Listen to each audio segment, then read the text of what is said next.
थोड़ा सोचो है हमारे यहाँ, नहीं तो अभी तक 3 दिन तो हाउसफुल होना ही था, इसमें कोई दुमत नहीं है। भोजपुरी को जिंदा रखे हुए तो वो बिना रखे हुए है। चलिए आज बात करते हैं रंग दे बसंती का कमाई के बारे में कि रंग दे बसंती आखिर एक दिन में कितना रुपया कमाया है। बहुत सारे लोगों को मन में यह डाउट है कि रंग दे बसंती मतलब उतना अच्छा खासा कमाई नहीं की है, लेकिन हम आपको बता दें कि भोजपुरी की ऐसी पहली फिल्म है।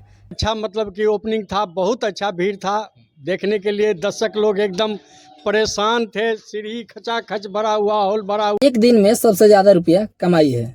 और जानते हैं एक दिन में कितना रुपया कमाई है? अगर नहीं जानते हैं तो आप इस वीडियो में बने रहें, हम आपको पूरा टू कट तरीके से बताते हैं कि हाँ आखिर कितना रुपया एक दिन में कमाया है। तो सबसे पहले बता दें हम कि भोजपुरी में एक मूवी आई थी जिसका नाम था ससुरा बड़ा पैसा वाला, वो भी मनोज तिवारी का।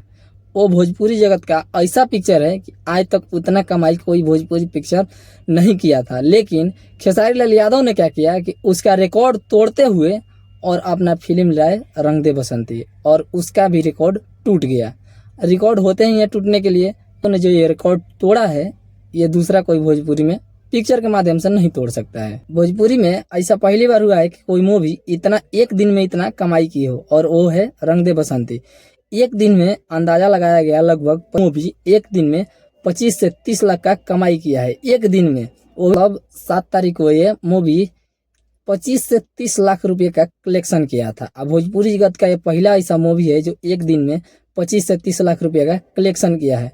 और इसमें बहुत ही ज़्यादा खास बात ये है कि सब मतलब ये 2800 सिनेमा घर में लगा हुआ है। भोजपुरी के लिए बहुत ही गर्व की बात है कि विदेश मतलब चारों तरफ ये मूवी को इतना फैलाया गया है, बॉलीवुड का टक्कर दे रहा है ये मूवी। जो खेसारी लाल यादव का रंग दे बसंती मूवी है वो बॉलीवुड को टक्कर दे रहा है। अगर आपको वीडियो अच्छा लगा हो तो वीडियो को लाइक और चैनल को सब्सक्राइब जरूर कर दे। तब तक मिलते हैं दूसरे वीडियो में, तब तक के लिए जय हिंद जय भारत।